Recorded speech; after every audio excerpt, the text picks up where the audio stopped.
أيها الناس، إنه قد أقبل إليكم شهر الله بالبركة والرحمة والمغفرة، شهر هو عند الله أفضل الشهور، وأيامه أفضل الأيام، ولياليه أفضل الليالي، وساعاته أفضل الساعات.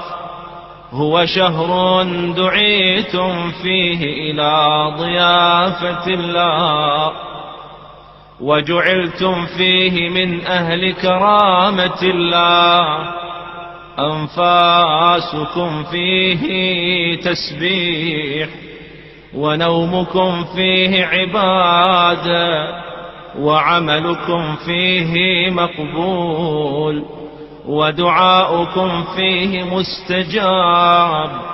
فاسألوا الله ربكم بنيات صادقة وقلوب طاهرة أن يوفقكم لصيامه وتلاوة كتاب، فإن الشقي من حرم غفران الله في هذا الشهر العظيم.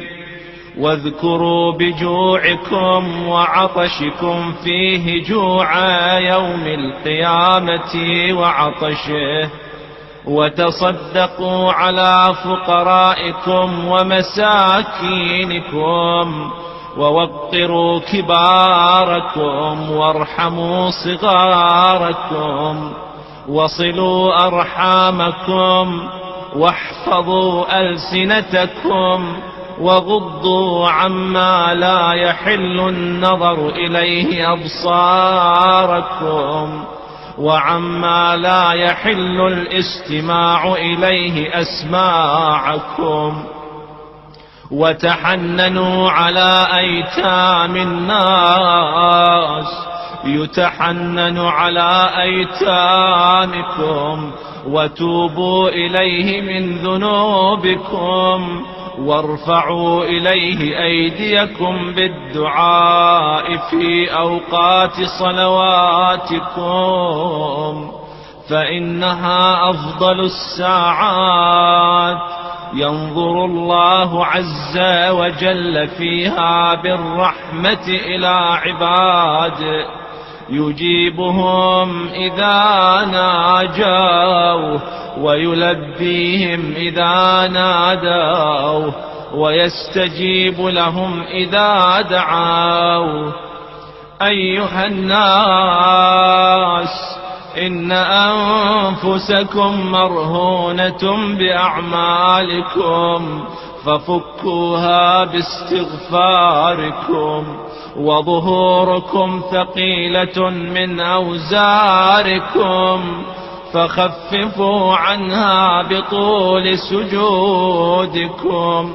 واعلموا أن الله تعالى ذكره أقسم بعزته ألا يعذب المصلين والساجدين، وألا يروعهم بالنار يوم يقوم الناس لرب العالمين.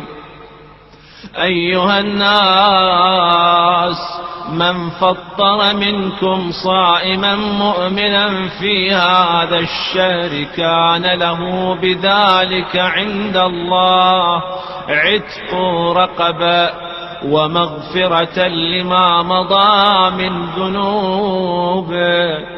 قيل يا رسول الله، وليس كلنا يقدر على ذلك؟ فقال صلى الله عليه وآله وسلم: